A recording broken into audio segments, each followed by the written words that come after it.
নমস্কার ক্রেজি ইনম। আজকে ICSE result বেরিয়েছে 2026। মাউন্ট কার্মেলের দীপায়ন রায় অসাধারণ রেজাল্ট করেছে। তোমার পার্সেন্টেজ কত? 97.8।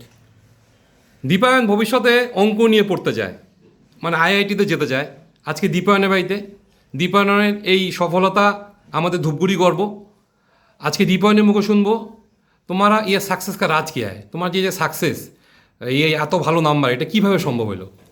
পড়তে তো হবেই, কনসিস্টেন্টলি। মেন হলো কনসিস্টেন্টলি পড়া। অনেকজনকে আমি দেখেছি কি একদিনে 4-5 ঘন্টা পড়ে নেয়, নেক্সট দিন দেখি পড়তেই বসে না। বাট খুব বেশি টিউশন বা ওভার যে করে যাওয়া জিনিসটা, এই জিনিসটা কী করে আস্তে আস্তে আমাদেরকে ক্যাপাসিটিটাও কমিয়ে দেয়, আমাদের পড়ার বা পড়া রিটেন করার ক্যাপাসিটিটা কমিয়ে দেয়। তো আমি কি মনে করি, কনসিস্টেন্টলি 1-2 ঘন্টা পড়তে হবে আর সেলফ স্টাডিতে বেশি ফোকাস করতে হবে, টিউশনে না। তোমার তুমি কোনো ধরো অনলাইন কোনো কোচিং নিচ্ছ না, শুধু টিচার দিয়ে স্কুলে বই নিয়ে হয়ে গেছে তোমার? 10 পর্যন্ত এখনো কোনো অনলাইন কোচিং ছিল না। হ্যাঁ। স্কুলেই সব হতো, খালি টিউশন ছিল আমার লিটারেচারের জন্য আর কম্পিউটারের জন্য, কারণ ওগুলো প্র্যাকটিসের দরকার। না, মাউন্ট কার্মেলে ধরো এত ভালো রেজাল্ট এর আগে হয়নি।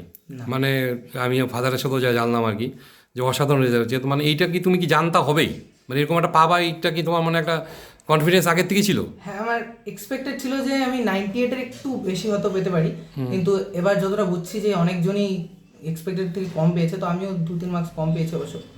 না, হঠাৎ অঙ্ক নিয়ে পড়াশোনা করার ইচ্ছাটা কেন জাগলো? অঙ্ক মানে তো লোকে ভয় পায়, অঙ্ক মানে তো একটা জটিল ধাঁধা। আমার ছোটবেলা থেকেই কনসেপ্ট নিয়ে পড়া খুব ভালো লাগে, যেমন হিস্ট্রি, জিওগ্রাফি। মুখস্থ আমি করতে পারি, কিন্তু আমার জিনিসটা পছন্দ না মুখস্থ করা।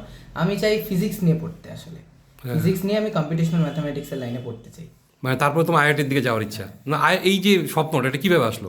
আইআইটি স্বপ্নটা ছোটবেলা থেকেই সায়েন্সের প্রতি ইয়েটা। এই যে তোমার এই যে একটা পড়াশোনার প্রতি যে একটা ফোকাস, যে পড়তে হবে, একটা ভালো জায়গায় যাইতে হবে, এটা কিভাবে তোমার মধ্যে ডেভেলপ করলো? মোটিভেশন। মোটিভেশন, সেলফ মোটিভেশন কিভাবে আসে? মা বাবার জন্য কিছু করতে হবে, ফ্যামিলির জন্য কিছু করতে না, হবে। সেলফ মোটিভেশনটা কিভাবে আসে? সেলফ মোটিভেশন ওটাই, যে সমাজের সামনে নিজের মা বাবাকে যে গর্বিত করে তুলবো, এটাই একটা মোটিভেশনের মতো কাজ করে। না, আমাদের তো অবস্ট্রাকশন অনেক আছে। আমাদের মোটিভেশন যদি হইতে চাই, করতে গেলেন যে আমাদের প্রচুর মানে ফেসবুক, হোয়াটসঅ্যাপ, ফোন, এইটা তো একটা টিভি, এটা তো একটা নানানভাবে আমাদের ডিস্টার্ব করে। তো তুমি সেটাকে কিভাবে ট্যাকেল করছো? নিজেকে একটু ম্যানেজ করতে হয়। সেটা কিভাবে করতে হয়?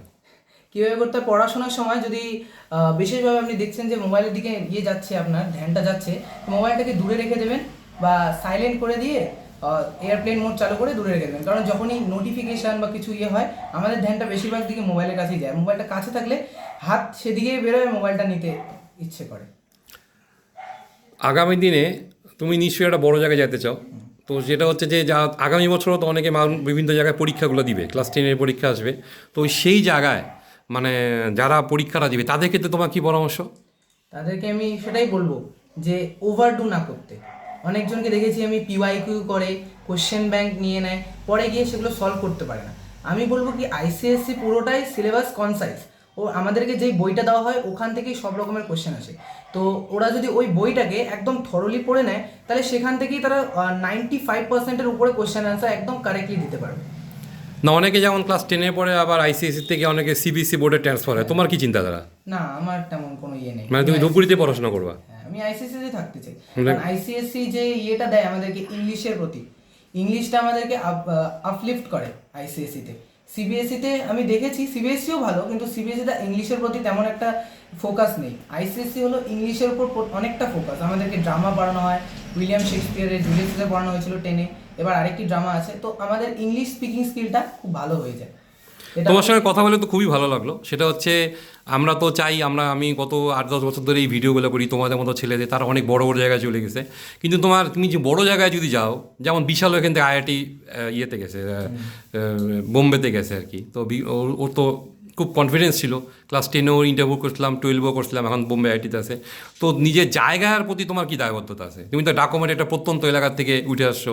তোমার বাবা মা তোমাকে এখানে ধূপগুড়িতে নিয়ে এসে বাড়ি ভাড়া করে এখানে রেখে তোমার পিছনে যে একটা একটা মানে কী বলবো, একটা বিরাট একটা তোমাকে একটা সাপোর্ট দিছে।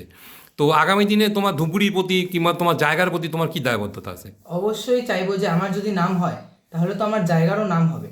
তাই আমি চাই কি, আমি একটা এমন একটা জায়গায় যেতে পারি যে আমার জন্য যেন গোটা জায়গাটার একটা নাম হয়ে যায়। এবং তুমি মানে পাশাপাশি সেটা না আমি বড় হয়ে গেলাম সেটা না, পাশাপাশি আমি আরও আমার এলাকার যদি ছেলেদেরকে আমি যদি গাইড করি যে কোথায় কি করতে হবে। আমার থেকে যদি বাকিরা মোটিভেট হয়, তাহলে অবশ্যই আমি খুব হব, ভালো হব, মানে খুশি হব। আমার থেকে যদি মানুষ মোটিভেট হয়ে যায়, পড়াশোনা করার প্রতি।